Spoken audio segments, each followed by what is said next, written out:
संजय दिल्ली की तरह जो शिष्य गुरु जी से कपट यानी छल करता है उसको नरक में स्थान मिलेगा। वहां पर यम के दूत मोटे सोटों यानी मुगदरों से पिटाई करेंगे।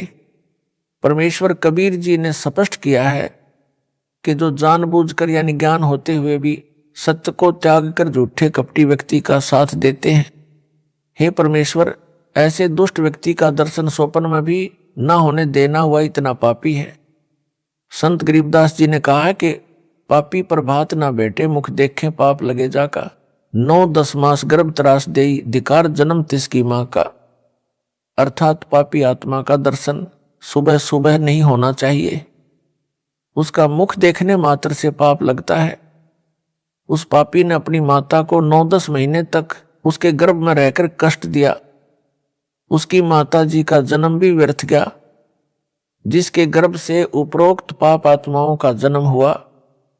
संत गरीबदास जी ने अपने सतगुरु कबीर जी को साक्षी रखकर बताया है कि यदि गुरुद्रोही की पैड़ पर पैर भी पड़ जाए तो भी गुरु भगत का नाम खंड होकर गुरु से दूर हो जाएगा। पैड़ पर पैर के चिन्ह जो मिट्टी में बन जाते हैं उन्हें पैड़ कहते हैं। पैड़ पर पग यानी पैर रखा जाने का भाव है कि उसका संग करना, संग करके उसकी गुरु विरोधी बातें सुनकर उन झूठी बातों को सच्ची मान लेना, जिस कारण से भगत के मन में दोष अवश्य आएगा, फिर नाम खंड हो जाएगा। वह भी 84 लाख प्रकार के प्राणियों के जन्म लेकर महाकष्ट उठाएगा। संत गरीबदास जी ने कहा है कि यह सतगुरु परमेश्वर कबीर जी ने कहा है, यह अटल सत्य है। संत गरीबदास जी ने आगे कहा है कि ऐसे अगम अगाध सतगुरु, ऐसे अगम अगाध सदना सेऊ सम्मन तारे, गुरु द्रोही तो चुन चुन मारे, निंदत को नहीं दाद। अर्थात सतगुरु कबीर जी इतनी ऊंची शक्ति है कि उन्होंने सदना जैसे कसाई को भी अक्षमा करके नाम जपाकर पार कर दिया। सम्मन तथा उसके पुत्र महानेक आत्मा थे, उनको भी नाम जपाकर पार कर दिया, परंतु गुरुद्रोहियों के लिए क्षमा का स्थान उनके पास नहीं। गुरुद्रोहियों को चुन चुनकर मारता है तथा निंदत यानी गुरु की निंदा करने वालों को भी कोई राहत नहीं है। अब वे व्यक्ति विचार करें जो गुरुद्रोही संजय दिल्ली के सहयोगी बने हैं, इसका तो बेड़ा गर्क हो चुका है। अन्य जो इसके संग हैं उनकी दशा भी यही होगी। जो संजय दिल्ली गुरुद्रोही ने भूत निकालने का स्थान बना रखा है, ऐसे तो भारतवर्ष में लाखों हैं, सब ज्योति जलाते हैं। किसी की 21 दिन, किसी की 31 दिन, किसी की 51 दिन अपने आश्रमों में अनेकों ज्योति पात्र बनवा कर रखे हुए हैं। सतपकवानी यानी 7 प्रकार का भोजन, जिसमें हलवा खीर तो मुख्य होता है, बनाकर अपने इष्ट को भोग लगाते हैं, बाद में स्वयं उदर भरते हैं तथा आरती में आने वालों को बांटते हैं। किसी का मोक्ष नहीं होना। विशेष जिस भगत ने संजय दिल्ली को 1 एकड़ जमीन दान की है, यह दास की आज्ञा लिए बिना दी है जो व्यर्थ है। कबीर गुरु की आज्ञा आओ ही, गुरु की आज्ञा जावे, कह कबीर सो संत है, आवागमन न सावे। भाई जो गुरु वचन पर डट गए, कट गए फंद 84 के, रैकट गए फंद 84 के। वस्तु मिली ठोर की ठोर, मिट गई मन पापी की दौड़। भरम मिटे मथुरा काशी के, भरम मिटे मथुरा काशी के। अर्थ स्पष्ट है कि कबीर जी ने कहा है कि गुरु जी की आज्ञा में चलने वाला भगत, वो भगत मती अपना मानव जीवन सफल कर लेता है। सतगुरु के बिना मन का भ्रम यानी शंका समाप्त नहीं हो सकता, चाहे कोई कितना ही चतुर बन ले। पीढ़ी सहित नरक में परी है, गुरु आज्ञा शिष्य लोप जो करी है। ऐसे शिष्य को ठहर ना ही, गुरु विमुख लोचत है मन माही। अर्थात जो शिष्य गुरु जी की आज्ञा को अनदेखा करता है, उसकी कई पीढ़ी नरक में उसके साथ गिरेंगी। ऐसे शिष्य को ठहर यानी सहारा नहीं मिलेगा, यानी उसका कोई बचाव नहीं होगा। गुरु से विमुख उल्टा चलने वाला काल प्रेरणा से मनमाना आचरण करता है। काल ब्रह्म उसके मन में सब विपरीत विचार रखता है। जैसे जिस ज्ञान के अधूरे गांठ के पूरे धनी ने काल प्रेरणा से गुरुद्रोही संजय दिल्ली को जमीन दी है, यह इस बात का प्रत्यक्ष उदाहरण है। जब दास को पता चला कि संजय साकट को एक भगत ने अपने गांव में 1 एकड़ जमीन दान की है, दास ने अपने प्रमुख सेवादारों से कहा कि उस भगत से संपर्क करो और समझाओ। भगतों ने उनसे संपर्क किया और मेरे को बताया कि वो यह कह रहा है कि गुरुजी से मेरी फोन पर बात करवाओ। दास ने ऐसा करने से मना कर दिया क्योंकि कई लाख संगत है। यदि सब यही शर्त रखेंगे तो किस किस से बात करूंगा। केवल प्रतिदिन 5 मिनट फोन पर बातें होती हैं। दास ने उसी समय समझ लिया था कि ये ज्ञान में कच्चे हैं। मेरे फोन पर बात करने से मना करने के पश्चात उस भगत को संजय दिल्ली की बात पर और दृढ़ विश्वास हो गया कि कमेटी वाले जानबूझकर बात नहीं करवाना चाहते। कहीं गुरुजी को कमेटी वालों की गलती का पता ना लग जाए। उस भगत के मन में यह तो आना चाहिए था कि गुरुजी का आदेश है या नहीं। स्पष्ट करते और भी कई रास्ते हैं। मेरे परिवार से पता कर लेते, जो उस समय सप्ताह में 2 बार मुलाकात करने जेल धाम में आते थे। क्या उसके लिए एक संजय ही सच्चा है और सारी संगत झूठी है? मेरे परिवार पर भी विश्वास नहीं है। नाम खंड होने के पश्चात काल प्रेरणा काम करती है। अब भी उनके लिए अवसर शेष है, वे नाम शुद्ध करवा लें। उस स्थान को नामदान केंद्र के लिए ट्रस्ट को दान करें। फिर मेरी आज्ञा से वहां भगत रखे जाएंगे। उस दानकर्ता का उस स्थान से कोई लगाव नहीं रहना चाहिए। सब कार्य दास की आज्ञा से अन्य नामदान केंद्रों की तरह होगा। यह सब मानव कल्याणार्थ किया जा रहा है। यदि अब भी उस भगत की प्रेरणा नाम शुद्ध करवाने की नहीं बनती है तो दुर्भाग्य की बात है। जमीन दान करता या गलत फहमी ना पाले कि इस जमीन को लेने के लिए कोशिश है। नहीं, यह दास तो 69 वर्ष का हो चुका है। सतलोक धाम में बहुत बड़ा जमीन का प्लाट मिल गया है, वहां का निवासी बन चुका है। इंद्र के राज को भी ठोकर पर रखता हूं, परंतु आपकी बनी बनाई किस्मत को बिगड़ते आंखों देख रहा हूं। आपको संभालने की कोशिश कर रहा हूं। आप नहीं संभले तो आपके ऊपर आने वाले काल के कहर को देख रहा हूं, इसलिए दुखी हूं। घी का एक कण भी चेडू में ना रह जाए, यह नियत है। परमेश्वर कबीर जी एक आत्मा को काल जाल से बचाने के लिए कितना संघर्ष करते हैं। उनको क्या लालच होता है? वह आत्मा उनका अंश होती है। उसके कल्याण के लिए कष्ट पर कष्ट उठाते हैं। दास का भी यह प्रयत्न है। बार बार उस भगत के कल्याण के लिए कहा जा रहा है, आगे उसकी किस्मत। यदि इतना समझाने से भी नहीं मानेगा तो उसका कोई पाप अड़ा खड़ा है। विशेष दास के इस पत्र को पढ़कर भी संजय दिल्ली का जो साथ देगा वह भी गुरुद्रोही की श्रेणी में होगा। संजय काल का दूत है। अन्य पहचान ये अपनी भूतगा आश्रम में आरती के पश्चात घंटा व शंख बजाता है, भक्तों से भी बजवाता है। यह भी काल के दूत की पक्की पहचान है। जितने भी मंदिर देवी देवताओं के, श्री राम जी, श्री कृष्ण जी, श्री विष्णु जी, श्री शिव जी व देवी जी के बने हैं, सब में आरती के उपरांत घंटा शंख बजाया जाता है। यह काल ज्योति निरंजन की पूजा की पहचान है। हमारे जहां जहां भी सतलोक आश्रम है उनमें ना घंटा बजाया जाता है ना शंख, क्योंकि वहां पर सतपुरुष कबीर जी की पूजा होती है। घंटा तथा शंख काल पूजा का प्रमाण है। परमेश्वर कबीर जी का एक शब्द है जिसकी टेक यानी हेडिंग ये है, कर नैनो दीदार महल में प्यारा है। इस शब्द में पूर्ण ब्रह्म कबीर जी ने स्थूल तथा सूक्ष्म दोनों शरीरों में बने कमलों का वर्णन किया है। इसी में बताया है कि साधक मूल कमल से बंक नाल के अंदर अंदर चलता है। जो स्वाद कमल यानी स्वादिष्ठान कमल, नाभि कमल, हृदय कमल, कंठ कमल, त्रिकुटी कमल, त्रिवेणी कमल आदि सब कमलों के अंदर से बाईपास जाता है। बंकनाल सब कमलों का बाईपास है। जैसे लंबे सफर की बसें प्रत्येक शहर में से गुजरती हैं परंतु बाईपास मार्ग से जाती हैं। सब यात्रियों की टिकट आगे वाले दूर स्थित शहर की बुक होती है। उनको मार्ग में आने वाले शहरों से कोई लगाव नहीं होता, भले ही वहां कितनी जगमग हो। चाहे कहीं सर्कस का खेल चल रहा हो, चाहे कोई मानव मेला लगा हो, उसमें अत्यधिक चमक दमक हो रही हो, चाहे किसी के सिनेमा हॉल में कितनी ही सुपरहिट फिल्म के बोर्ड लगे हों, यदि कोई मूर्ख उस चमक दमक को देखकर बस गाड़ी से उतर गया तो उसको वहीं रहना पड़ेगा, उसकी टिकट व्यर्थ हो जाएगी। बुद्धिमान व्यक्ति गलती कभी नहीं करता। इसी प्रकार तत्व ज्ञान से परिचित सतपुरुष कबीर भगत व भगतमती जब सतलोक को चलते हैं तो मार्ग में आने वाले कमलों की चमक दमक की ओर ध्यान नहीं देते। उनको पता होता है कि हमारी टिकट शंख कमल दल वाले शहर सतलोक की बनी है।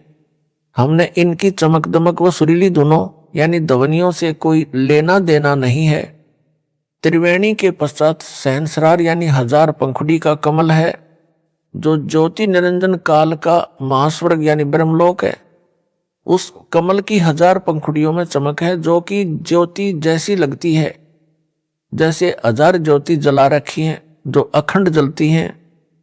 जैसे यह काल का दूत संजय दिल्ली अपने काल ज्योति निरंजन की प्रेरणा से बनाए आश्रम में 200 ज्योति अखंड जलाता है, 1000 भी लगाएगा क्योंकि काल दूत है।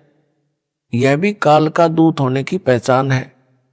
उसी सहस्रार कमल के पास यानी ब्रह्मलोक यानी महास्वर्ग में घंटा तथा शंख बजता सुनाई देता है। जो काल ब्रह्म के भगत हैं उन्होंने अपने गुरु के आश्रम में घंटा व शंख बजता देख व सुन रखा है। वे उनकी धुन यानी घंटा व शंख की ध्वनियों को सुनकर खींचे चले जाते हैं। परंतु सतपुरुष की पूजा वाले आश्रम में घंटा शंख नहीं बजाए जाते। वे सत साधक उस काल के जाल की ओर ध्यान भी नहीं देते और बंकनाल के अंदर ही आगे बढ़ जाते हैं। शब्द की साखी नंबर 12 में कबीर परमेश्वर ने कहा है कि घंटा शंख सुने धुन दोई, सहस्रार कमल मध्य जगमग होई, ता मध्य करता निरखो सोई बंकनाल 10 पारा है, कर नैनो दीदार महल में प्यारा है। अर्थात जब सतपुरुष कबीर जी का भगत बंकनाल से चलता चलता सहस्रार कमल के पास पहुंचता है तो वहां घंटा तथा शंख दोनों की धुन यानी ध्वनि सुनाई देती है। उस कमल में जगमग जगमग प्रकाश करता है जो 1000 पंखुड़ियों का है। उस स्थान का मालिक ज्योति निरंजन है। कबीर जी का भगत बंकनाल में आगे बढ़ जाता है, फिर अष्ट कमल को पार करके शंख कमल जिसमें पूर्ण ब्रह्म कबीर जी का निवास है उसमें चला जाता है यानी पार हो जाता है। बंकनाल एक नाड़ी है जिसमें रक्त नहीं बहता। जैसे रबड़ की पतली सी नली होती है जो मूल कमल से लेकर शंख कमल तक जाती है। भगत व भगतमती जो जिस सतर की साधना करते हैं वह इसी से होकर त्रिकुटी तक जाते हैं। त्रिकुटी से अपने अपने इष्ट धाम का मार्ग ग्रहण करते हैं। उनको पहले धर्मराज के दरबार में जाना पड़ता है। जो सतपुरुष कबीर जी के भगत हैं उनको धर्मराज दरबार में नहीं जाना पड़ता। वे अपने गुरु जी के रूप में त्रिकुटी पर बैठे सतगुरु को देखकर उनके पास चले जाते हैं। वहां से आगे गुरु जी लेकर चलते हैं। मार्ग में त्रिवेणी सहस्रार कमल आते हैं, फिर अष्ट कमल तथा शंख कमल में भगत व भगतमती जाते हैं। इस नाड़ी को बंकनाल इसलिए कहा है क्योंकि यह प्रत्येक कमल के साथ से टेढ़ी मेढ़ी जाती है। यह चित्र समझने में सहयोग करेगा। प्रसंग चल रहा है काल के दूत की पहचान का। इस उपरोक्त प्रकरण से सिद्ध हुआ कि संजय दिल्ली वाला काल का दूत है। काल वाली सब धार्मिक क्रियाएं करता व करवाता है। विशेष यहाँ पर यह बताना अनिवार्य समझता हूं कि पवित्र कबीर सागर के अध्याय कबीर बानी में परमेश्वर कबीर जी ने 12 पंथों का वर्णन करते हुए कहा कि 12वें पंथ यानी संत गरीबदास जी वाले पंथ में हम ही आएंगे। दास उन्हीं का भेजा आया है। संत गरीबदास जी वाले पंथ से जुड़ा है। दास को 17 फरवरी 1988 को पूज्य गुरुदेव जी से दीक्षा प्राप्त हुई थी, इसलिए उस पंथ की क्रियाएं करना स्वाभाविक था। सन 1994 तक तो दास केवल जहां कोई गरीबदास का पंथी संत या भगत अमर ग्रंथ संत गरीबदास जी की वाणी का पाठ करता था, उसमें पाठी या श्रोता बनकर जाता रहा। पाठ के समापन वाले दिन भोग लगने के समय वे लोग घंटा तथा शंख बजाया करते थे। जब गुरुदेव जी ने दास को मार्च 1994 ईस्वी को नाम दीक्षा देने की जिम्मेदारी दी, उसके पश्चात पाठ करने लगा। उसी प्रकार केवल पाठ के समापन पर भोग के समय घंटा तथा शंख बजाया करता था तथा 7 ज्योति जलाकर भोग के समय की आरती करता था। भोग लगने के समय आरती में 7 या 11 ज्योति तक जलाई जाती हैं। अधिकतर 7 ज्योति ही लगाते हैं। संध्या आरती में केवल 1 ज्योति ही जलाई जाती है, जो प्रारंभ से ही 1 ज्योति दास जलाता रहा है। अब भी 1 ज्योति ही जलाई जाती है। आरती में दास ने कभी घंटा व शंख नहीं बजाया, ना मेरे गुरुदेव जी बजाया करते थे। वे भी 1 ही ज्योति आरती में जलाया करते थे। दिसंबर 1996 तक पाठ का भोग लगने के समय घंटा तथा शंख बजाया जाता रहा। सन 1996 में 13 दिसंबर से 19 दिसंबर तक प्रथम खुला पाठ किया गया। दास ने अमर ग्रंथ की वाणी का सरलार्थ करके समझाया। यह गरीबदास पंथ का पहला अनुष्ठान था।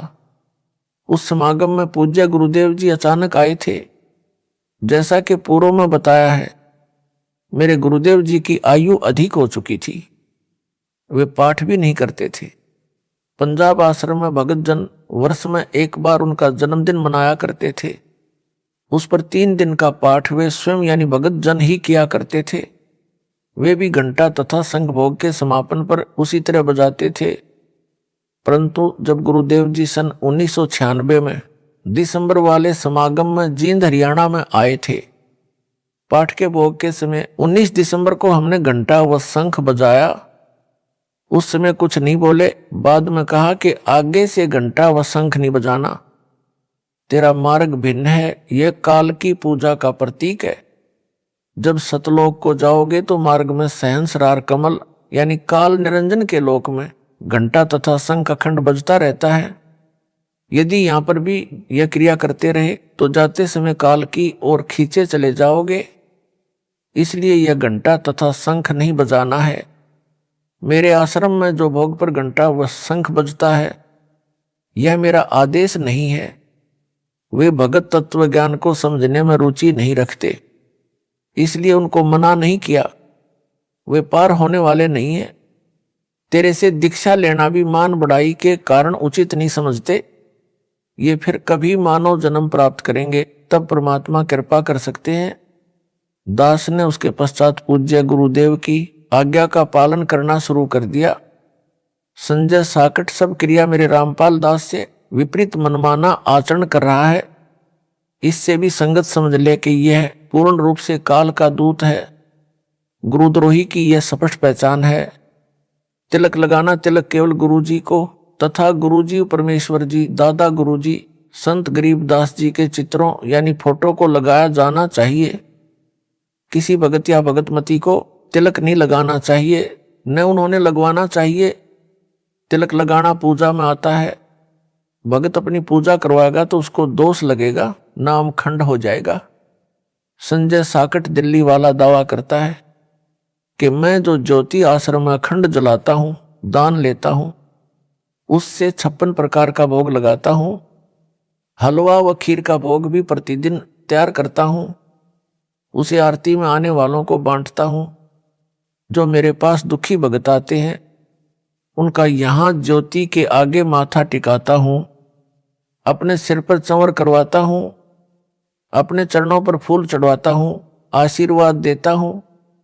जिस कारण से भूत निकल जाते हैं, भूत माफी मांगते हैं। कई जनों का रोग ठीक हो गया। व्यापार में लाभ होता है, आदि आदि। इस पर दास का तर्क यह है, पाठकों ने पढ़ा है कि मेहंदीपुर बालाजी धाम भूतगा कैसे बना। वही क्रिया संजय दिल्ली कर रहा है। जिस समय संजय नकली गुरु ने उस आश्रम में ज्योति लगानी प्रारंभ की तो ज्योति गोविंद गुरु वाले परमेश्वर कबीर जी तथा दास के साजे फोटो के सामने रखता था। स्वयं दूर बैठता था। जो भी भगत व भगतमती आते थे, वह गोविंद गुरु वाले फोटो के सामने जल रही ज्योति के आगे दंडवत प्रणाम करता था। यदि कोई भगत व भगतमती प्रेत बाधा वाला आता था तो उस ज्योति व फोटो के आगे दंडवत करता और चिल्लाने लगता, गुरुजी छोड़ दो, कभी नहीं आऊंगा या आऊंगी। कई महीने ऐसे चलता रहा, कईयों के रोग भी ठीक हुए, अन्य लाभ भी हुए। संजय ने विचार किया कि मेरी महिमा तो नहीं बनी। तब यह आशीर्वाद देने का ढोंग करने लगा और नकली गुरु का स्वांग बना लिया। ऐसे हैं वे झूठे गुरु। यहां तो यह कुर्सी पर अकड़ कर बैठकर मुझ दास की तरह उंगली अंगूठे से सटाकर नकल करके आशीर्वाद देने का ढोंग करता है। बोले श्रद्धालुओं को भ्रमित करता है कि मैं यानी संजय दिल्ली वाला आशीर्वाद देता हूं, इससे भूत निकलते हैं, रोग ठीक होते हैं, अन्य लाभ होते हैं।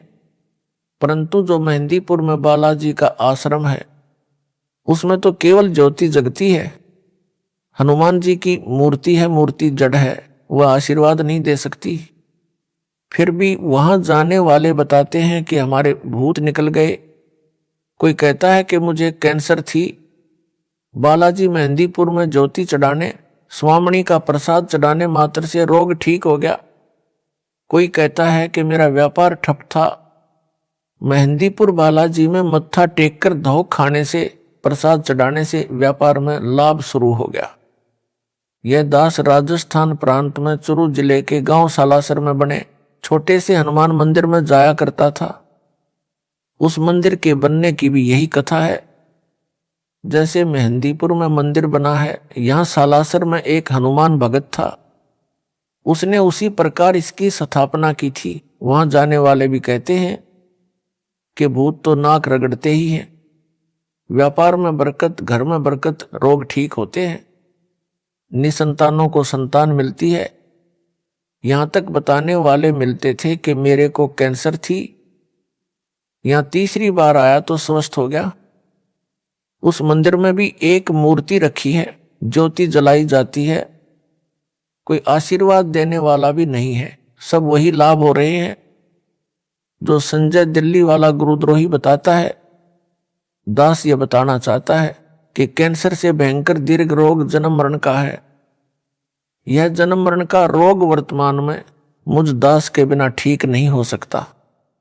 चाहे विश्व में सब स्थानों पर ज्योति जलवा दो, संजय साकट जैसों से कितने ही आशीर्वाद ले लो, जो लाभ अन्य स्थानों पर होते हैं वे तो दास से रूंगे यानी फ्री में होते हैं।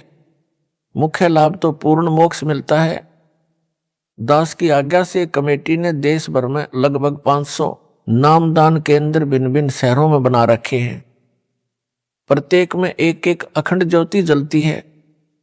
जो नए भगत वहां नाम दीक्षा लेने जाते हैं, यदि किसी को प्रेत बाधा होती है तो वह वहां ज्योति व गुरु गोविंद वाले फोटो के सामने नाक रगड़ता है, उसकी प्रेत बाधा तो समाप्त होती ही है, साथ में अन्य सब लाभ भी मिलते हैं तथा जन्म मरण का असाध्य रोग भी समाप्त होता है।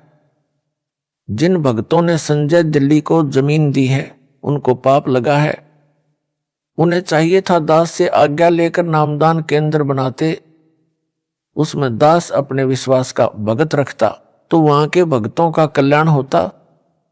जमीन दान करने वालों को महापुण्य मिलता है। यह तो कसाई वाला हत्था यानी बूचड़ खाना बनवा दिया, कोरा पाप मोल जमीन देकर ले लिया। जमीन देने वाले भक्तों को मृत्यु के बाद भी इस स्थान का पाप लगता रहेगा। जब तक यह हत्था चलता रहेगा वह पाप इनकी किस्मत में चित्रगुप्त के पास लिखा जाता रहेगा।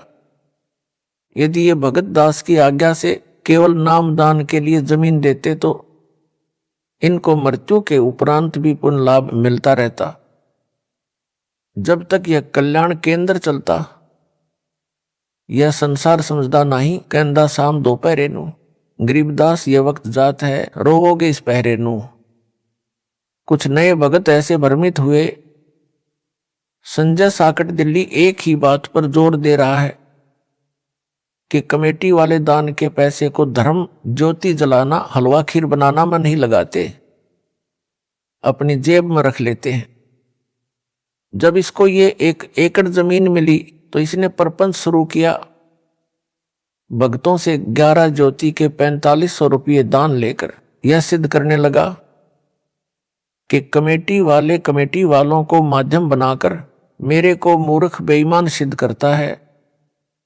तो एक ज्योति के 2100 रुपये लेते हैं और ज्योति भी नहीं लगाते, सब रुपये स्वयं रख रहे हैं। मैं इस आश्रम में प्रतिदिन जो ज्योति जलाऊंगा, प्रत्येक दानकर्ता का नाम ज्योति पात्र पर लिखूंगा। प्रतिदिन हलवा तथा खीर का भोग लगाऊंगा। 56 प्रकार के भोग प्रसाद प्रतिदिन लगाऊंगा, जिसमें काजू बादाम किशमिश मनुखा दाख पिस्ता फल आदि भी सब प्रकार के होंगे। इसको कहते हैं ज्ञान का टोटा। गुरु मूर्ख तथा शिष्य महामूर्ख, बोले तथा दास के ज्ञान को ठीक से ना समझे हुए भगत प्रभावित हुए कि सही बात है, सब दान हमारे सामने लगेगा। ये विचार करके इस पाखंडी अज्ञानी संजय को भक्तों ने दिल खोलकर दान देना शुरू किया। इसने वैसा ही करना शुरू कर दिया। प्रत्येक ज्योति पात्र पर नाम लिखकर अखंड ज्योति जलाने लगा। प्रतिदिन हलवा खीर बनाने लगा। दास के सत्संगों को स्पीकर पर चलाने लगा। सब फोटो भी हमारे रख लिए। बोली संगत उस मूर्ख के जाल में फंस गई। विवेचन दास का पहले तो संजय साकट के द्वारा कोई भी दान धर्म क्रिया करवाना भगत मती को कोई लाभ ही नहीं देगा, क्योंकि इसको दास ने कोई भी क्रिया करने की आज्ञा नहीं दे रखी। गुरु के स्थान पर अन्य को दान देना व्यर्थ है। रेही की जमीन में बीज डालना है। यह आप भगत जन सत्संग में भी बहुत बार सुनते रहे हो। इस पाखंडी के मूर्खता वाले यानी शास्त्र विधि त्याग कर मनमाने आचरण करने से तो क्या लाभ मिलेगा। आपको बताता हूं कि सतयुग में राजा अम्बरीश हुए थे। उसने अपने गुरु के द्वारा मर्यादित यज्ञ की थी, जिसमें 100 मन यानी 4000 किलोग्राम गाय या भैंस का घी प्रयोग किया जाता था, जिसमें हवन यज्ञ धर्म यज्ञ भोजन हलवा खीर 56 प्रकार का भोग प्रसाद बनता था आदि की जाती थी। इसके अतिरिक्त धर्म यज्ञ में आए हजारों लाखों ब्राह्मणों को भोजन कपड़े तथा एक लागड़ दूध वाली गाय व उसका बच्चा दान में दिया जाता था। राजा अम्बरीश ने ऐसी हजारों यज्ञ करवाई। सिद्धि भी आ गई, रोग भी दूर रहा। राजा अम्बरीश स्वर्ग गए। वहां लाखों वर्ष स्वर्ग में अपने दान का फल भोगा। फिर त्रेतायुग में उसी यज्ञों के फल से राजपद भी मिला। वह अम्बरीश वाली आत्मा राजा जनक रूप में जन्मी। राजा जनक वाले जीवन काल में भी अनेकों महायज्ञ अपने गुरु की देखरेख में की। उन शास्त्र विधि अनुसार की यज्ञों से वह आत्मा विमान में बैठकर स्वर्ग गई। मार्ग में एक नरक से 12 करोड़ जीवों को भी आधे धर्म कर्मों यानी पुण्यों का संकल्प करके निकलवा कर स्वर्ग ले गए। स्वर्ग में अपने दान धर्म से किए यज्ञों का फल स्वर्ग में लाखों वर्ष भोग कर कलयुग में वही आत्मा सिख गुरु श्री नानक जी के रूप में जन्मी। उस जीव का कल्याण सतगुरु कबीर जी की शरण में आने से हुआ। जो दास से उपदेशी हैं वे सतगुरु शरण में हैं। जो भोले ज्ञान के अधूरे गांठ के पूरे पैसे वाले उस पाखंडी संजय दिल्ली के पास जाकर उस मूर्ख के बहकावे में आकर ज्योति आदि का दान धर्म कर रहे हैं, वह लंडरू अज्ञानी संजय दिल्ली उनको क्या देगा। जब ऊपर बताई यज्ञों से जन्म मरण चक्र बना रहा, जिसमें हवन यज्ञ में हजारों किलोग्राम घी स्वाहा किया, हजारों किलोग्राम घी हलवे खीर आदि 56 प्रकार के भोग प्रसाद में लगाया। पुराणों में लिखा है कि राजा जनक ने 1000 यज्ञ 100 मन घी धर्म में लगाकर की थी, फिर भी जन्म मरण समाप्त नहीं हुआ। संजय दिल्ली के माध्यम से भ्रमित भगत सारी आयु में भी ज्योति अखंड जलवाएं तो भी 10 क्विंटल घी प्रयोग नहीं हो सकता, और जितना पैसा घी तथा अन्य 56 भोग में लगेगा वह व्यर्थ है, क्योंकि गुरु बिन दान व्यर्थ है। उनको तथा उस नकली धोखेबाज को पशु योनि मिलेगी। आप तो सतगुरु शरण में आकर नरक वाले मार्ग पर जा रहे हो, मोक्ष में खो रहे हो। आप जी को महापुरुषों की वाणी से, सतगुरु कबीर जी की वाणी से, संत गरीबदास जी की वाणी से कितनी बार समझाया है कि मन तू चल रे सुख के सागर, जहां शब्द सिंधु रत्नागर। कोटि जन्म तो है भरमत हो गए, कुछ ना हाथ लगा रे। कुकर सूकर खर भया बोरे, कौवा हंस बुगारे। कोटि जन्म तू राजा कीन्हा, मिटी न मन की आशा। भिक्षुक होकर दर दर हांड्या, मिला न निर्गुण रासा। यानी गुप्त भेद गुप्त ज्ञान नहीं मिला। इंद्र कुबेर ईश की पदवी, ब्रह्मा वरुण धर्मराया। विष्णु नाथ के पुरखों जाकर फिर भी उल्टा आया। यह शब्द आपको मेरे सत्संगों में पूरा सुनने को मिलेगा। यूट्यूब पर दास का नाम बोलने से सब सत्संग आपको सुनने को मिलेगा। फिर शब्द के अंत में लिखा है कि सतगुरु मिले तो इच्छा मेटे, पद मिल पदे समाना। चल हंसा उस लोक पठाऊं, जहां आदि अमर अस्थाना। चार मुक्ति जहां चंपी करही, माया हो रही दासी। दास गरीब अभय पद पर से, मिले राम अविनाशी। अर्थात राजा अम्बरीश वाली आत्मा ने तो मर्यादा में रहकर गुरु द्वारा धर्म कर्म करवाए थे। स्वर्ग तो चली गई, आप तो पाखंडी के फंसे हो, कुछ भी हाथ नहीं लगेगा। अभी अवसर है, अपना नाम शुद्ध करवाकर जन्म सफल करो। आप तो राजा अम्बरीश की तरह चक्कर काटकर मोक्ष समय में पहुंचे हो, अब गलती ना करो। संजय दिल्ली का अज्ञान संजय साकट दिल्ली कुतर्क देकर मुझ दास के तत्व ज्ञान को जो 9 मन सूत सुलझाकर सीधा किया है, उसको उलझाने का व्यर्थ प्रयत्न करता हुआ कहता है कि रामपाल को ज्ञान नहीं है। वह पेड़ की जड़ यानी मूल को पूर्ण ब्रह्म बताता है। जड़ पूर्ण ब्रह्म नहीं हो सकता। जड़ को पोषक तत्व मिट्टी से मिलता है, जड़ को मिट्टी का सहारा लेना पड़ता है। पूर्ण ब्रह्म को किसी के सहारे की आवश्यकता नहीं होती। उत्तर रामपाल दास का इसका उत्तर यह है कि ना तो पेड़ पूर्ण ब्रह्म है, ना उसकी जड़, ना मिट्टी पूर्ण ब्रह्म है। पूर्ण ब्रह्म परम अक्षर ब्रह्म यानी सतपुरुष कबीर जी हैं, जो काशी में जुलाहे की भूमिका करके गए हैं। जो दास ने सब ग्रंथों से वह आंखों देखने वाले 6-7 संतों ने भी प्रमाणित कर दिया है। वह बताया है पूर्ण ब्रह्म। दास ने गीता अध्याय 15 श्लोक 1-4 का यथार्थ अनुवाद किया है, जो दास से पहले किसी के समझ में नहीं आया था। गीता अध्याय 15 श्लोक 1 में पीपल के वृक्ष का उदाहरण देकर मूल पाठ में लिखा है कि ऊपर को मूल यानी जड़ वाला, नीचे को शाखा वाला संसार रूप पीपल के वृक्ष को अविनाशी कहा है। इसके पत्ते आदि इसके अन्य भाग हैं। यह तम वेद जो उसके जड़ से लेकर शाखा पत्तों तक का ज्ञान जानता है, स वेदवित, वह वेद के तात्पर्य को जानने वाला विद्वान है, यानी वह तत्वदर्शी संत है। दास ने कबीर परमेश्वर जी के बताए ज्ञान से इसी गीता अध्याय 15 के श्लोक 1-4 का सरलार्थ किया है। पूर्ण ब्रह्म कबीर जी ने लगभग 600 वर्ष पूर्व अपने द्वारा बताए सूक्ष्म वेद यानी कबीर वाणी में कहा था कि कबीर अक्षर पुरुष एक पेड़ है, निरंजन वाकी डार, तीनों देवा शाखा है, पात रूप संसार। अर्थात कबीर जी ने बताया है कि अक्षर पुरुष एक पेड़ जानो, उसकी मोटी डार को ज्योति निरंजन यानी काल ब्रह्म जानो। डार से मानो 3 शाखा निकली हो, उनको तीनों देवता यानी रजगुण ब्रह्मा, सतगुण विष्णु, तमगुण शिव मानो। उन शाखाओं से लगे पत्तों को संसार मानो। परंतु परमेश्वर ने मूल ज्ञान यानी तत्व ज्ञान छुपा कर रखा था।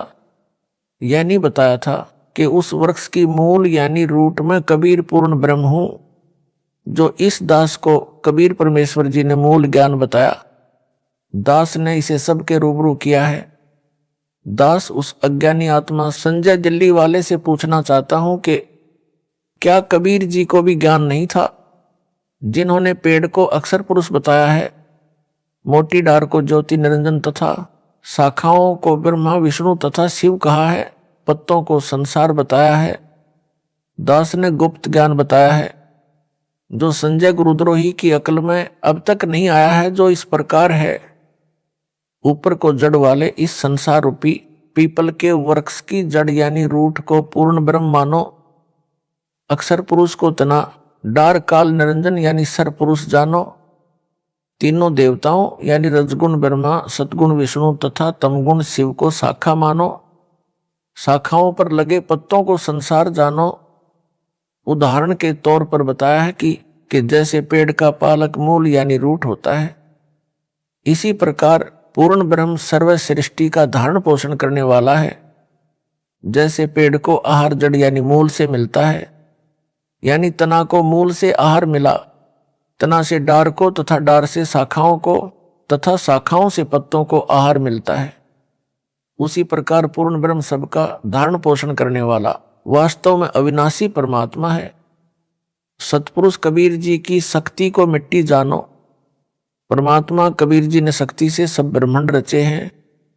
संत गरीबदास जी ने कहा है कि कबीर परमेश्वर जी ने स्वर्ग रसातल लोक कुसातल रचे जमी आसमान रे, 14 तबक किए छिन्न माही सर्जे शशि अरुभान रे। अर्थात कबीर पूर्ण ब्रह्म जी ने अपनी वचन शक्ति से सर्वलोक लोकांतरों जैसे स्वर्ग रसातल पृथ्वी आकाश व 14 लोक तथा शशि यानी चांद तथा बान यानी भानु सूर्य तथा असंख्यों ब्रह्मांडों की छिन्न यानी क्षण भर में रचना की है। इस रचना में परमेश्वर जी ने किसका सहयोग लिया? सक्षम है, कुछ भी कर सकता है। इस संजय अनाड़ी अज्ञानी को बताता हूं कि पूर्ण ब्रह्म मूल भी है तथा उसकी शक्ति मिट्टी का काम करती है। आप आरती आप साजय यानी कबीर परमेश्वर सब कुछ करता है। पेट भरकर उठते हैं, शरीर में जो क्रिया आरंभ होती है उनको कौन करता है? हमारे को तो पता भी नहीं पेट में क्या हो रहा है। उस आहार को परमात्मा कबीर जी की शक्ति पचाती है, भिन्न भिन्न धातु बनाती है, रक्त वसा आदि कितने तत्व बनते हैं, यह वह शक्ति करती है। सारे कच्चे पक्के भोजन को पेट में पुनः पकाया जाता है। ना चूल्हा है ना लकड़ी है, सब परमात्मा की शक्ति करती है। मानो खाना खाकर सो जाता है, पेट में सब कार्य होता रहता है। इसे किसके सहारे की आवश्यकता पड़ी? परमात्मा की शक्ति सारे सिस्टम को चलाती है। वैज्ञानिक भौतिक विचारधारा के हैं, ये कुछ भी तर्क दें, वह अध्यात्म विज्ञान के तुल्य नहीं हो सकता। जैसे मीराबाई भगतमती को मारने के लिए विष पिलाया गया था, वह मरी नहीं। वैज्ञानिक इसे मानने को तैयार नहीं। परमात्मा ने नरसिंह रूप धारण करके प्रहलाद भगत की रक्षा की, हिरण्यकशिपु को मारा। वर्तमान में भगत समाज के अतिरिक्त कोई स्वीकार नहीं करता। इसी प्रकार परमात्मा को नरसिंह रूप बनाकर हिरण्यकशिपु को मारने की क्या आवश्यकता पड़ी? वैसे भी मार सकते थे। कुछ तत्वज्ञानहीन यह तर्क भी देते हैं, उनका जवाब क्या दिया जाए? उनको चाहिए कि पहले पूर्ण अध्यात्म ज्ञान जो दास बता रहा है समझें, फिर इस तरह के प्रश्न मन में उठेंगे ही नहीं। जैसे संजय दिल्ली तत्वज्ञानहीन के मन में खुरापात भरा है, इसे संपूर्ण ज्ञान होता तो इस प्रकार के कुतर्क नहीं करता कि पेड़ की जड़ पूर्ण ब्रह्म नहीं हो सकती। इसको समझ होती तो बोलता ही नहीं, क्योंकि एक उदाहरण दिया है, यह परमात्मा कबीर जी ने दिया है। यह पापी परमात्मा के ज्ञान में भी अपने अज्ञान से दोष देखता है। इससे स्पष्ट है कि यह महा अज्ञानी है, महिमा का भूखा है, बोले भक्तों का दुश्मन है। जादूगर को देखा है कि मिट्टी हाथ की मुट्ठी में लेता है, खोलता है तो 500 रुपये का नोट मिलता है। यह आध्यात्मिक शक्ति से होता है जो उसने परमात्मा की भक्ति करके जादू विद्या प्राप्त की होती है। उसने नोट बनाने में किसी मशीन का सहारा नहीं लिया। वैसे नोट बनाने के लिए कागज, प्रिंटिंग मशीन, बिजली आदि अनेकों वस्तुओं का सहारा लेना पड़ा। परमात्मा भी एक बगलीगर यानी जादूगर है। नकली जादूगर का जादू कुछ क्षण ही टिक पाता है। परमेश्वर कबीर जी असली जादूगर हैं। इसका जादू असंख्यों युगों तक टिका रहता है। जब कबीर परमेश्वर जी ने राजा वीर सिंह तथा उसकी मंडली को भूख प्यास से मरते देखा, तब पर्वत के ऊपर स्वच्छ जल का सरोवर क्षण में रचा तथा फलदार पेड़ व मेवा की लताएं क्षण में लगा दी। जो फलों से उस समय लदपद हो गए, सबने खाए, घर भी ले गए। उस समय किसका सहारा लिया?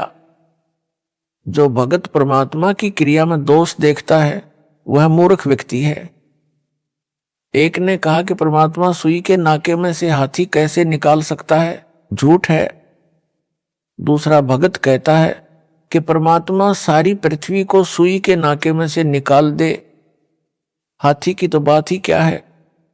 संजय साकट पहले भगत का साथी है जो कहता है कि सुई के नाके से हाथी परमात्मा नहीं निकाल सकता।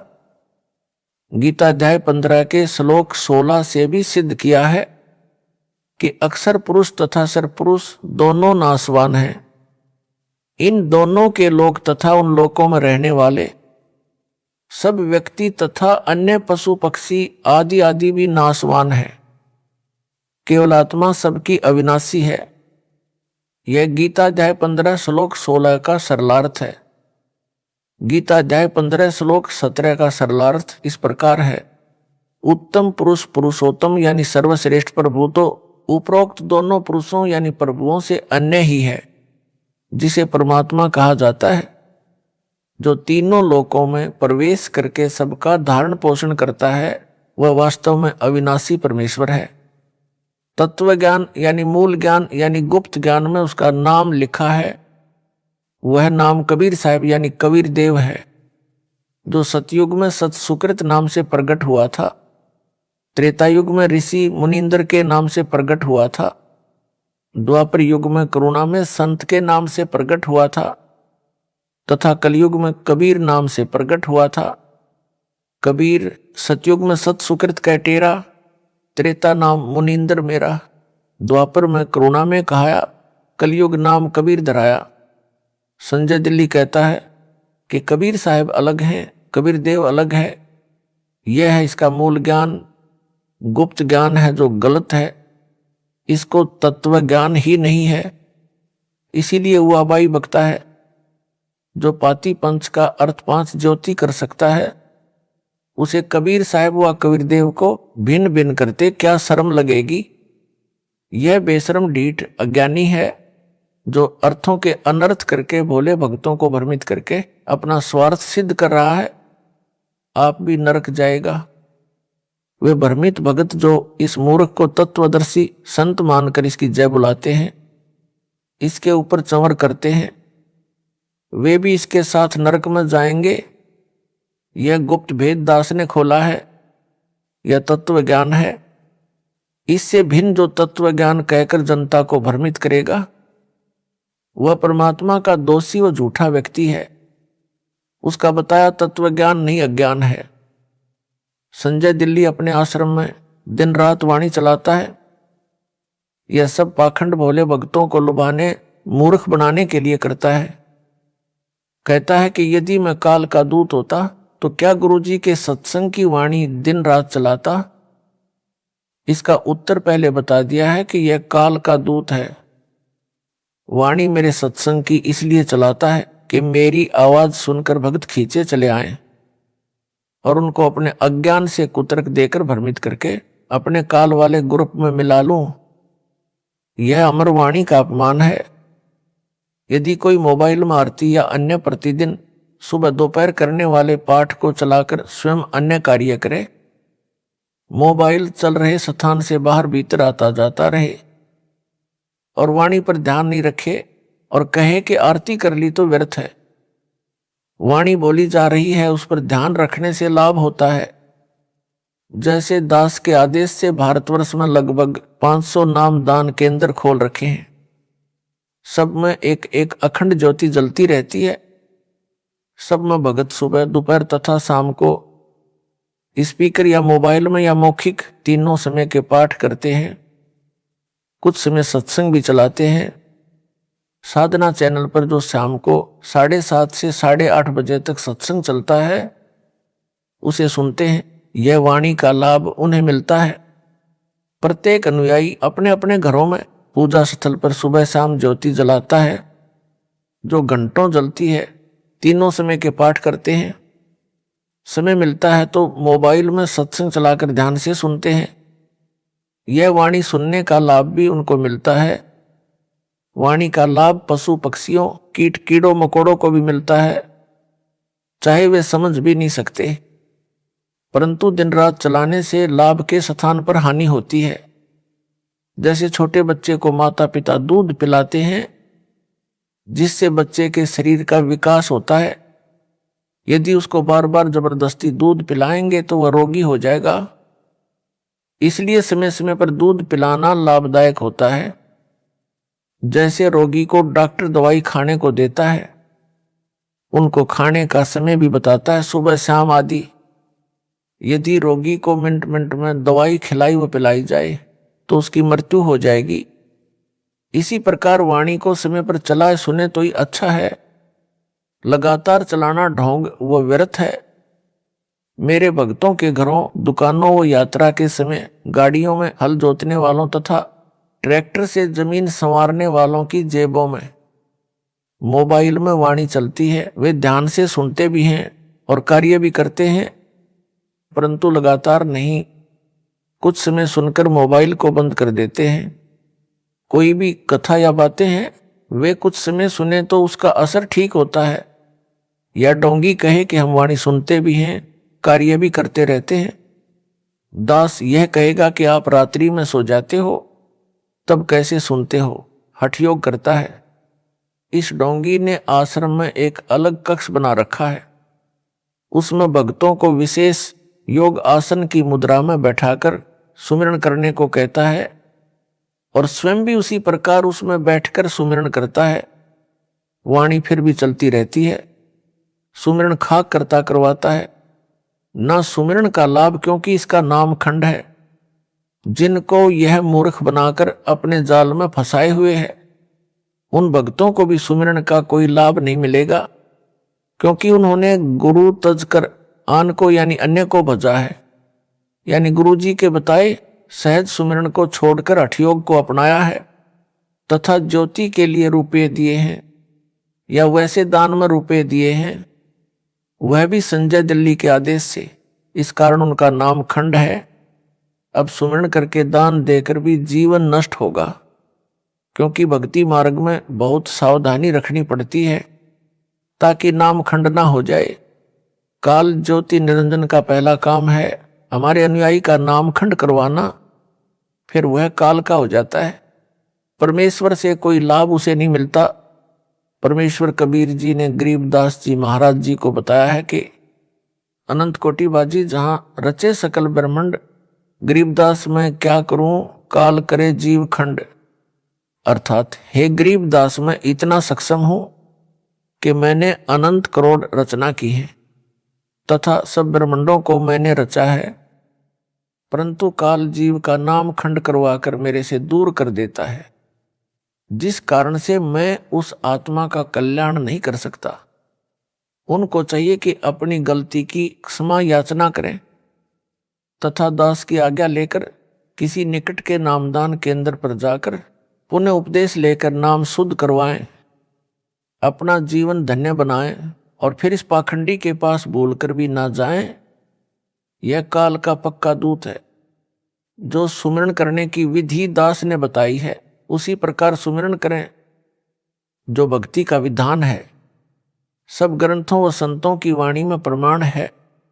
गीता अध्याय 8 श्लोक 7 में कहा है कि हे अर्जुन, तू युद्ध भी कर और सुमरण भी कर, यानी काम भी कर सुमरण भी कर।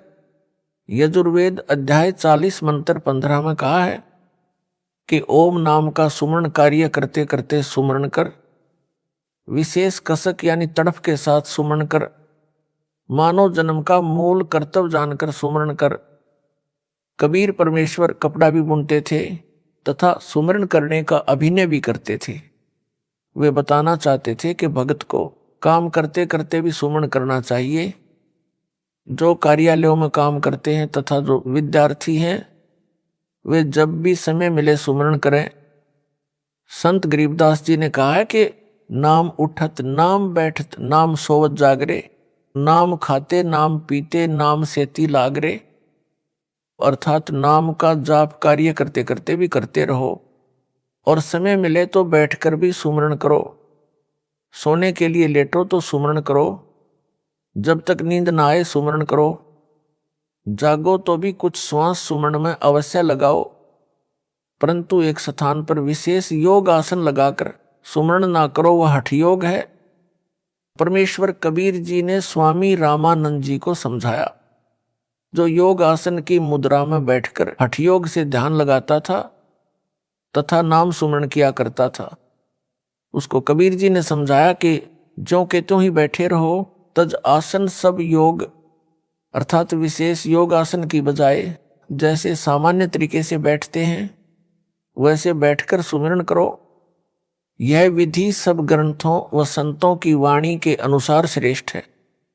सब योग आसन को तजो यानी त्यागो। जिसके पास कुछ भी ज्ञान नहीं होता वह पाखंड का सहारा ही लेता है, बात करता है कि मेरे अतिरिक्त विश्व में किसी को तत्व ज्ञान यानी बीज ज्ञान नहीं है। ऐसे पापियों के लिए संत गरीबदास जी ने कहा है कि गरीब भेषों के लश्कर फिरें, बाणी चोर कठोर, सतलोक धाम न पहुंचेंगे ये 84 के डोर। गरीब बीजक की बातां कहें, बीजक नाही हाथ, पृथ्वी डोबन जन्मे हैं, कह कह मीठी बात। गरीब बीजक की बातां कहें, बीजक नाही पास, औरों क्या ज्ञान बताओ ही, आप ही जावें निराश। अर्थात परमात्मा कबीर जी की वाणी को सुनकर उसी आधार से अपने को तत्वदर्शी संत बताने वाले, वाणियों का गलत अर्थ करने वाले अनेकों पंथों के मुखिया हैं। जैसे यह संजय साकट दिल्ली सत सुकृत पंथ नाम धरकर झूठा प्रचार कर रहा है। ऐसे मूर्खों की तो लश्कर यानी लंबी लाइन है। ये समझाए से मानते नहीं, कठोर यानी कट्टर बने हैं। ये सतलोक धाम नहीं जा सकते। ये तो 84 लाख प्रकार के प्राणियों की योनि में ढोर यानी पशु बनेंगे। वर्तमान में भी पशु तुल्य हैं जो गलती किए हैं। फिर कहा है कि जैसे यह संजय साकट अपने को तत्वदर्शी संत कहता है और झूठ बोलता है कि मेरे को तत्व ज्ञान है, मूल ज्ञान गुप्त ज्ञान है, रामपाल को भी नहीं है। इसके विषय में कहा है कि बीजक ज्ञान यानी तत्व ज्ञान, मूल ज्ञान गुप्त ज्ञान होने की बातें करते हैं। बीजक ज्ञान इनके पास नहीं है। ऐसे नकली पंथों वाले गुरु पृथ्वी के मानव को काल के जाल में फंसाने के लिए जन्मे हैं। ये मीठी मीठी बातें बनाकर बोले भक्तों को अपने जाल में फंसा लेते हैं, स्वयं भी नरक में गिरते हैं तथा अनुयायियों को नरक ले जाते हैं। इस प्रकार पृथ्वी डुबो रहे हैं, नाश करने के लिए जन्मे हैं। इनके पास तत्व ज्ञान है ही नहीं, तो औरों को ज्ञान क्या बता रहे हैं। ये स्वयं ही निराश जाएंगे, मानव जन्म अपना भी नष्ट करके नरक में जाएंगे। संजय दिल्ली कहता है कि न तो महेंद्र दास का भाई भजन स्मरण करता है, न कमेटी के सदस्य, न रामपाल की संगत का कोई भगत और भगतमती स्मरण करती है। सब निंदा लड़ाई झगड़ा करते रहते हैं। यह अपने उस ढोंग को मजबूत करने के लिए ऐसी बकवाद करता है जो यह एक कमरे में एक विशेष योगासन पर बैठकर मूर्ख बनाता है और अपने पीछे लगाए रखना चाहता है। यह तर्क देता है कि सुमरण तो ऐसे होता है जैसे मैं यानी संजय करता हूं, ऐसा रामपाल की सारी संगत करती नहीं, इसलिए वे सुमरण तो करते नहीं और काम करते हैं। दास इसीलिए तो इसको अज्ञानी व काल का दूत कहता है कि यह मेरी बताई सुमरण विधि में वो अन्य क्रियाओं में दोष निकालता है। जो सारी संगत मुझ दास रामपाल दास की बताई शास्त्र प्रमाणित विधि से सुमरण व अन्य क्रियाएं कर रही है। इसका उत्तर यदि यह साकट संजय दास भी अन्य संगत की तरह भजन स्मरण कर लेता तो इसके मन में यह दोष उत्पन्न ही नहीं होता और यह गुरुद्रोही की पदवी प्राप्त नहीं करता। अपना कल्याण करवाना ही उद्देश्य रखता, गुरु मर्यादा में चलता जन्म सफल कर लेता। संजय साकट दिल्ली अपने गुरु दास की क्रियाओं में दोष निकालता है। कहता है कि कमेटी वाले जो दास रामपाल के विश्वास पात्र हैं, उनके विषय में कहता है कि जो कमेटी वाले हैं वे 2100 रुपये एक ज्योति के लेते हैं। 1 किलोग्राम देसी घी जो 600 रुपये का आता है, शेष कमेटी वाले अपनी जेब में रख लेते हैं। भगत व भगतमती जो दान करते हैं दास की आज्ञा से करते हैं।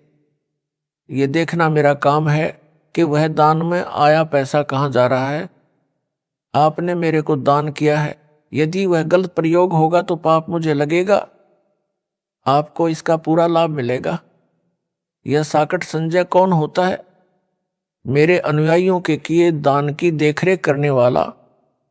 उसने आज तक 2 रुपये दान नहीं किए हैं। मैं यानी संजय 4500 रुपये में 11 ज्योति जलाता हूं।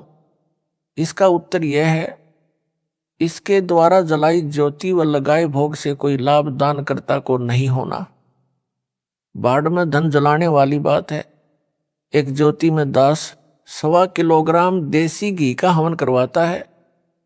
यदि घी 600 रुपये प्रति किलोग्राम माने तो भी 1.25 किलोग्राम घी की कीमत 750 रुपये हुई। यह 11 ज्योति 4500 रुपये में लगाता है तो निर्धारित घी की मात्रा 1.25 किलोग्राम प्रति ज्योति के हिसाब से पूरी नहीं होती। 1.25 किलोग्राम घी के हिसाब से 11 ज्योतियों की कीमत 8250 रुपये बनती है। यह जो लेता वह इससे लगभग आधी है। अधूरा यानी ओछा व्यक्ति अधूरे काम ही करता है। जैसे 1 एकड़ जमीन में 40 किलोग्राम गेहूं का बीज बोना निर्धारित मात्रा है जो पूरा लाभ देता है। यदि कोई 1 एकड़ जमीन में 20 किलोग्राम गेहूं का बीज डालने की राय किसान को देता है तथा तर्क देता है कि रामपाल तो 40 किलो गेहूं डालने को कहता है, वह आधे गेहूं अपने घर ले जाता है। मैं यानी संजय 20 किलो ही डलवाता हूं। देखो पूरा लाभ थोड़े से बीज से दिला देता हूं। यह तर्क कितना गलत है, भगत जन स्वयं विचार करें। यह अधिकारी भी नहीं है, जिस कारण से उसके द्वारा करवाए गए अनुष्ठान का कोई लाभ नहीं मिलना। बिना अधिकारी से करवाया गया धार्मिक अनुष्ठान व्यर्थ बताया है। कबीर गुरु बिन माला फेरते, गुरु बिन देते दान। गुरु बिन दोनों निष्फल हैं, देखो वेद पुराण। कबीर गुरु की आज्ञा आवही, गुरु की आज्ञा जाए। कहे कबीर सो संत हैं, आवागमन नसाए। गुरु बिन दान पुण्य जो करही, मिथ्या होए कब हो नहीं फल ही। गुरु बिन होम यज्ञ नहीं कीजे, गुरु की आज्ञा माही रहीजे। गुरु से ही सदा हित जानो, क्यों भूले तुम चतुर स्यानो। अर्थात अपने गुरु के अतिरिक्त किसी को दान नहीं देना चाहिए, वह दान फल नहीं देता। गुरु के अतिरिक्त अन्य किसी को दान नहीं देना चाहिए, ना ही कोई पुण्य कर्म धार्मिक कर्म करवाना चाहिए। गुरु का आज्ञाकारी भगत सफल होता है, वह सही भगत है। उसका आवागमन यानी जन्म मरण का चक्र समाप्त हो जाएगा। गुरु जी की आज्ञा से सर्वधर्म कर्म करो। दास की आज्ञा से ज्योति व पाठ के रूप ये मेरे द्वारा नियुक्त विश्वास पात्र भगत लेते हैं, लिखते हैं, दास को बताते हैं, आशीर्वाद लेते हैं, तब उस धर्म कर्म को करते हैं जो सबको यथार्थ लाभ देता है। हे चातुर व्यक्तियों, क्यों स्याने बनकर यथार्थ भक्ति मार्ग को भूले हो। गुरु से ही सदा अपना हित मानो, यानी गुरु जी से ही धर्म कर्म करवाना ही हितकर यानी लाभदायक है। इसी में अपना हित यानी भला जानो। दास 69 वर्ष का हो चुका है। सतलोक जाने से पहले जो क्रियाएं संगत ने करनी है उनका अभ्यास करवा रहा हूं। इसी बात का डर था कि इस संजय जैसे जालिम संगत को पथ भ्रष्ट न कर दें। इसकी तरह नकली गुरु बनकर संगत को काल जाल में न डालें। जो यह मेरे सामने ही बकवाद कर रहा है, गुरु बनकर आशीर्वाद देने लगा है, यह काल प्रेरित है, काल का दूत है, इससे बचो। जो भगत व भगतमती इतना सतर्क करने के पश्चात भी इसके पीछे लगे हैं, उनको कैसे बचाया जाए और कौन सा ज्ञान समझाया जाए। उनको तो यह संदेश है जो संत गरीबदास जी ने कहा है कि चेतावनी में तो कसर नहीं छोड़ी और क्या देऊं गारी। भोली आत्माओं को काल के दूतों से बचाने के लिए संत गरीबदास जी ने ढेर सारी वाणी अमृत ज्ञान बोला, फिर भी काल के दूतों से चिपके हैं। उनसे दुखी होकर कहा है कि तुम ज्ञान से नहीं मानते, तो क्या तुम्हें गाली दूं यानी नरक जाने से बचो? अज्ञानियों को छोड़कर पूर्ण संत से दीक्षा लो। गरीब चातुर प्राणी चोर हैं, मूड मुगध हैं ठोठ, संतों के नहीं काम के, इनको दो गल जोट। संजय दिल्ली चातुर प्राणी है, यह मेरे ज्ञान को चुराकर कपट युक्त तर्क देकर चतुरता दिखाता है, सत्य को छुपाता है। इसलिए संत गरीबदास जी ने ऐसे व्यक्ति को चातुर व चोर कहा है। तथा जो मेरे भगत व भगतमती इसके जाल में फंसे हैं, वे मूड यानी मूर्ख, मुगध ठोठ यानी पत्थर हैं। ये संतों के काम के नहीं होते, इनको दो गल जोट। इन दोनों को संजय व उसके साथ लगे मेरे भक्तों को एक ही रस्से से गले बांध दो, अर्थात ये दोनों नरक में जाने योग्य हैं। ये समझाने से भी नहीं मानते, ये इसी के साथ रहने योग्य हैं, दोनों इकट्ठे पशु बनेंगे। यह परमात्मा का विधान बताता है। जो गुरु मर्यादा तोड़कर भक्ति तथा धार्मिक क्रियाएं करते करवाते हैं, उनको आध्यात्मिक लाभ नहीं मिलता, जिस कारण से ये सब के सब पशु योनियों में जाते हैं। संजय दिल्ली का उद्देश्य है कि मेरे भोले भक्तों को मेरे द्वारा लिखी पुस्तकों को कमेटी वालों द्वारा लिखी बताकर मेरे ज्ञान में दोष निकालना और अपने संपर्क में आए मेरे भक्तों को भ्रमित करके अपने को विद्वान सिद्ध करना है। यह चतुरता करता है। मेरा नाम नहीं लेता कि उनकी लिखी पुस्तक में यह त्रुटि है, कमेटी वालों का नाम लेता है। इसको पता है कि यदि रामपाल का नाम लिया तो तेरी एक बात नहीं सुनेंगे। यह साकट एक पुस्तक तो लिखे, पता चले कि इसका तत्व ज्ञान मेरे से भिन्न कौन सा है। दास ने अनेकों पुस्तकें लिखी हैं, छपाई कमेटी वालों ने है, जिनको मैंने आज्ञा दे रखी है। उनमें से एक जीने की राह पुस्तक भी है, उसमें एक वाणी लिखनी रह गई, उसका अनुवाद लिख दिया। इस संजय साकट ने त्रुटि निकाली कि देखो कमेटी वालों ने यह पुस्तक लिखी है, इसमें वाणी का अर्थ गलत किया है। उन भ्रमित भक्तों ने मेरी बेटी के पास फोन किया। उसने अपनी बेटी को फोन दिया और कहा कि यह भगत भाई कोई गलती बताता, इसको समझा। मैंने जेल से प्रतिदिन की तरह फोन किया तो बेटी बहुत दुखी थी। कहा कि एक भगत भाई का फोन आया, वह बहुत गुस्से में था। मैंने पूछा किस बात पर। बेटी ने बताया कि यह नई पुस्तक जो आपकी लिखी छपी है, जीने की राह, इसमें कुछ गलती बता रहा था। कह रहा था कि इस वाणी का अर्थ गुरुजी यह बताते हैं, इसमें अन्य लिखा है। यह सब उन कमेटी वाले भक्तों ने लिखी है। नाम गुरुजी का लिख दिया। मेरी धोती ने फोन लिया और सब डिटेल से मुझे बताया। उसका स्पष्टीकरण इस प्रकार है। पुस्तक जीने की राह को सर्वसंगत ने तथा अन्य बुद्धिजीवी मानव ने बहुत पसंद किया तथा अपने अपने मोबाइल फोनों में डाउनलोड किया। एक एक दिन रात में 2 लाख पुस्तकें डाउनलोड की गई। एक दिन रात में तो 2,50,000 पुस्तक डाउनलोड होने का रिकॉर्ड बना था।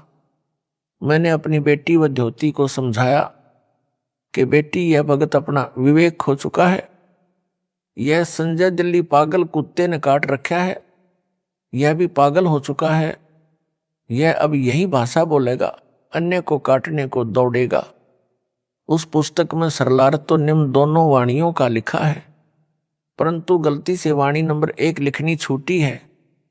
उसमें यह उल्लेख है, वाणी नंबर 1, कबीर कथा करो करतार की, सुनो कथा करतार, काम कथा सुनना नहीं, रखो नेक विचार। वाणी नंबर 2, कबीर कथा करो करतार की, सुनो कथा करतार, आन कथा सुनना नहीं, कहे कबीर विचार। अर्थात कबीर जी ने कहा है कि परमात्मा की चर्चा करो, परमात्मा की चर्चा सुनो, काम कथा यानी अश्लील बातें ना सुनो, नेक विचार रखो। वाणी नंबर 1 का अर्थ, परमात्मा की कथा सुनो, परमात्मा की कथा यानी चर्चा करो। इसके अतिरिक्त जो भी बातें करते हो, सुनते हो, वह व्यर्थ है। ये कबीर जी ने विचार व्यक्त किए हैं। उस भ्रमित भगत ने कहा कि इस वाणी में, वाणी नंबर 2 में जो जीने की राह में अंकित है, वाणी नंबर 1 लिखनी रह गई है।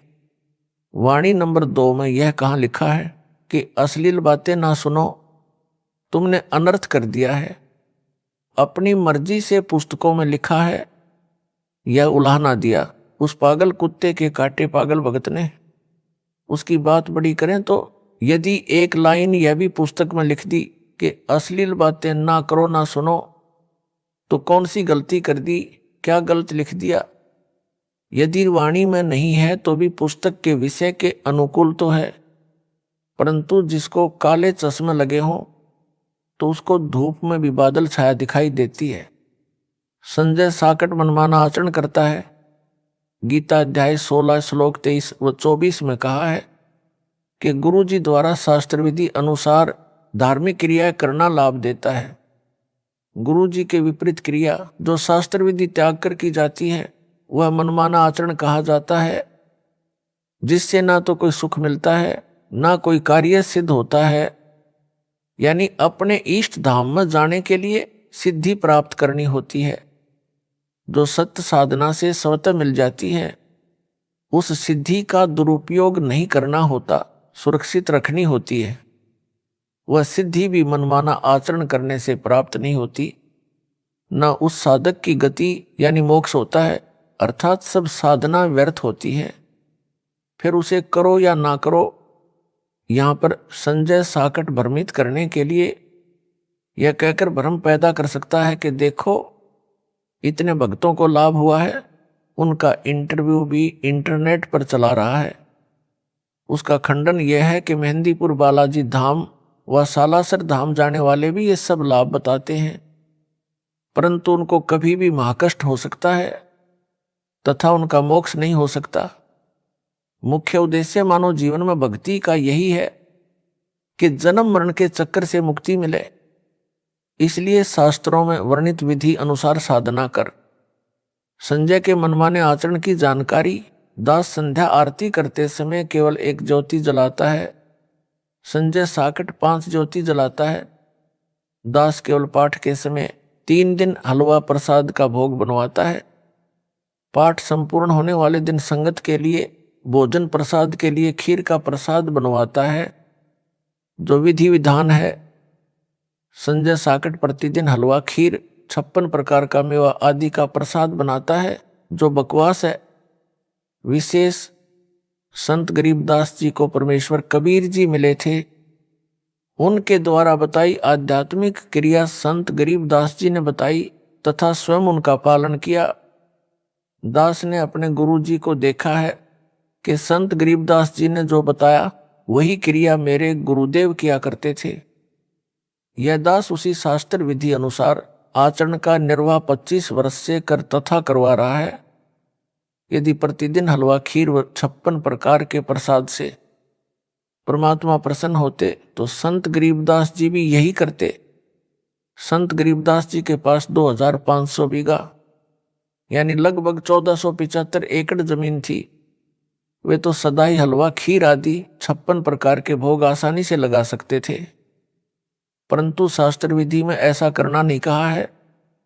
संत गरीबदास जी अपने जीवन काल में वर्ष में केवल एक दिन अपना बोध दिवस मनाते थे, जिस दिन उनको परमेश्वर कबीर जी गांव छुडानी के जंगल में बाबा जिंदा के रूप में फाल्गुन महीने की चांदनी दवास को मिले थे। फाल्गुन महीने की उस शुक्ल पक्ष द्वादशी को मनाते थे। जो ग्रंथ संत गरीबदास जी ने लिखवाया था, उस हाथ से लिखे ग्रंथ का पाठ भी उन्होंने अपने सामने प्रारंभ करवाया था। 3 दिन पाठ चलता था, जो वर्तमान तक परंपरा चली आ रही है। तीनों दिन हलवा प्रसाद बनाया जाता था। सतपुरुष व सतगुरु के लिए 2 कटोरियों में भोग निकालकर भोग अलग रखा जाता था। उनके सतगुरु व सतपुरुष कबीर जी थे। हलवे का प्रसाद केवल हाथों में दिया जाता था। प्रसाद रूप में खाने के लिए खीर का प्रसाद संगत के लिए भोजन में परोसा जाता था। अन्य दिनों में प्रतिदिन जैसा भोजन घर पर बनता है, उसी का ही भोग लगाया जाता था। उसी शास्त्र विधि अनुसार अपने पूर्वज संतों व पूज्य गुरुदेव के अनुसार दास सब धार्मिक क्रियाएं करवा रहा है। परमेश्वर कबीर जी तो सक्षम है, वे भी प्रतिदिन 56 प्रकार का हलवा खीर आदि स्वयं भी बनाकर खा सकते थे, या परंपरा डालने के लिए भी सत्पुरुष अपने को सब भोग लगा सकते थे, लेकिन ऐसा नहीं किया गया। जब उनके साथ शरारत की थी, झूठे पत्र डालकर निमंत्रण दिया गया था, उसमें 18 लाख साधु संत और उनके चेले भंडारा खाने आ गए। उस समय 3 दिन का भोजन भंडारा करके अपनी समर्थता का परिचय भी दे दिया कि मैं ऐसा भी कर सकता हूं। परंतु प्रतिदिन जो संजय दिल्ली बकवास कर रहा है, यह शास्त्र विधि त्याग कर मनमाना आचरण है, जो भोले भक्तों को रिझाने के लिए, अपने जाल में फंसाने के लिए ड्रामा कर रहा है। जो ज्ञान के अधूरे गांठ के पूरे हैं, वे इसके जाल में फंसे हैं। संत गरीबदास जी ने ऐसे पाखंडियों के लिए कहा है कि ज्ञानी पुरुष तो इनके निकट न जावें, मूर्खों को रीझ रिझावे हैं। अर्थात जिन भक्तों को मर्यादा का ज्ञान है और गुरु जी द्वारा बताई शास्त्र अनुकूल क्रियाओं का ज्ञान है, वे तो ऐसे पाखंडी के निकट भी नहीं जाते जिनको ज्ञान नहीं है।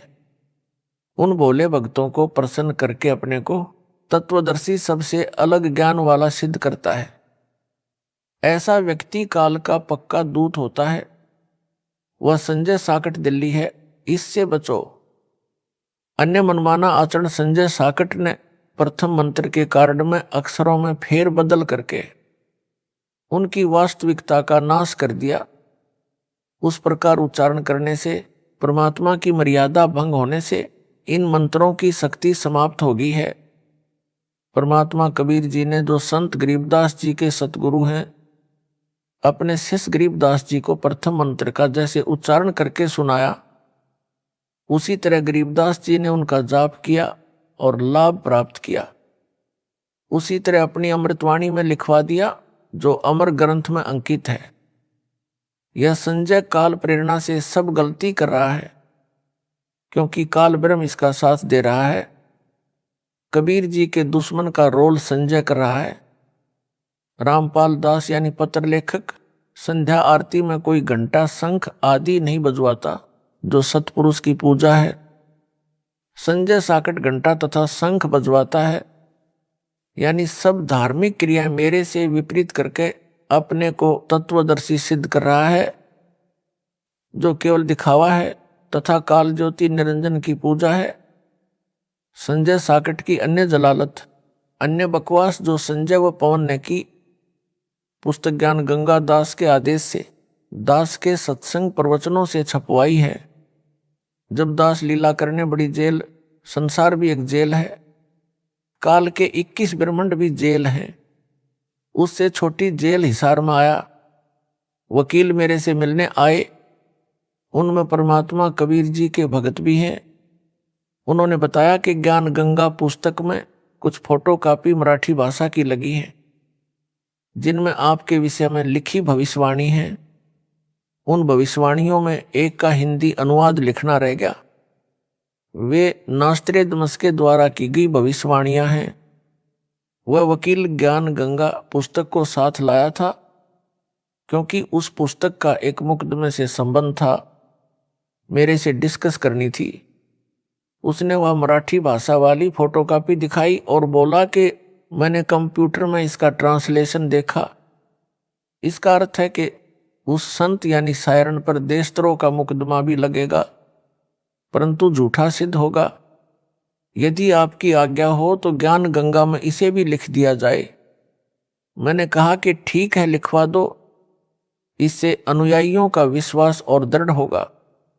उसने बाहर प्रमुख सेवादारों को बताया कि गुरु जी से मेरी डिस्कस हुई है, ज्ञान गंगा पुस्तक में यह लाइन और लिखकर नई पुस्तकें छपवाएं।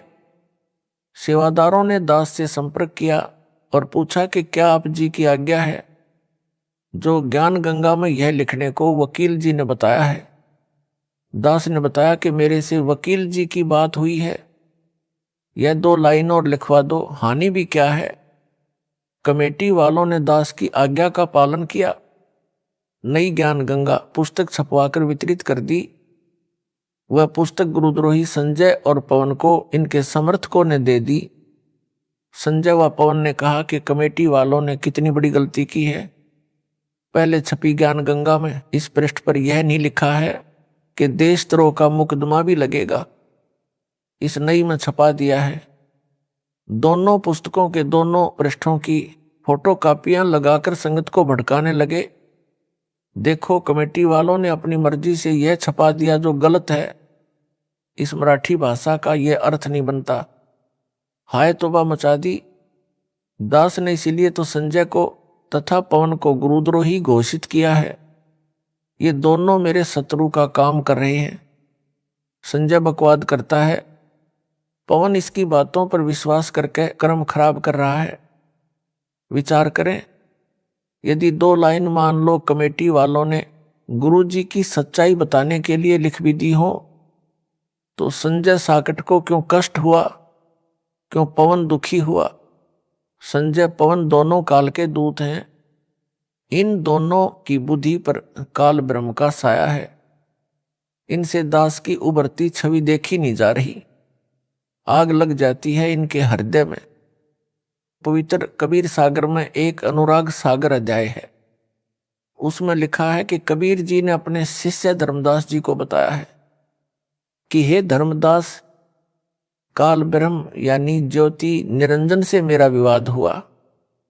जब मैं सतलोक से चलकर काललोक में प्रवेश हुआ, तब यह मेरी शक्ति देखकर डर तो गया, माफी भी मांगी। मेरे से पूछा कि आप किस लिए आए हो? मैंने बताया कि तूने पूर्ण ब्रह्म यानी सतपुरुष का नामो निशान मिटा रखा है, अपने को जगत का कर्ता बता रखा है। तेरे पुत्रों ने भी अपने को जगत कर्ता बताकर मानव को भरमाया है। संत गरीबदास जी ने कहा है कि गरीब मूला माया मग में बैठी, हंसा चुन चुन खाई, ज्योति स्वरूपी कहे निरंजन में ही करता बाई। एक ना करता दो ना करता नौ ठहराए भाई, 10वां भी धुंधर में मिलेगा सत कबीर दुहाई। मैं तेरी असलियत बताऊंगा, कबीर नाम से यथार्थ भक्ति मार्ग यानी पंथ चलाऊंगा, सतपुरुष का ज्ञान प्रचार करूंगा। कबीर परमेश्वर जी उस समय अपने पुत्र सहज दास के वेश में थे। कबीर जी कभी अपने पुत्र जोगजीत यानी जोग संतान के रूप में भी काल ज्योति निरंजन के लोक में आते हैं, इसलिए अपने को छुपाकर लीला किया करते हैं। सब जीव उस सतपुरुष की आत्मा है। यहां तूने उन सबको कुत्ते गधे सूअर आदि बनाकर महाकष्ट दे रखा है। इनको सुख सागर सतलोक का ज्ञान बताऊंगा, निज नाम देकर तेरे जाल से मुक्त करवाऊंगा। तब काल ने मेरे से कहा था कि यदि तू एक कबीर पंथ चलाएगा, मैं अपने दूत भेजकर 12 नकली कबीर पंथ चलाऊंगा। इनके अतिरिक्त और अनेक नकली पंथ अपने दूत भेजकर चलाऊंगा, सब जीवों को भरमाऊंगा। वे वाणी तो आप वाली कहा करेंगे, परंतु अर्थ गलत करके मेरे जाल में रखेंगे। हे धर्मदास, मेरे पृथ्वी पर आने के पश्चात ज्योति निरंजन काल ने अपने प्रमुख दूतों को बुलाया तथा कहा कि मेरा दुश्मन कबीर मृत्यु लोक यानी पृथ्वी लोक पर गया है। वह कबीर नाम से पंथ चलाएगा। तुम पृथ्वी पर जन्म लो, उसका विरोध उसी के पंथ में घुसकर करो।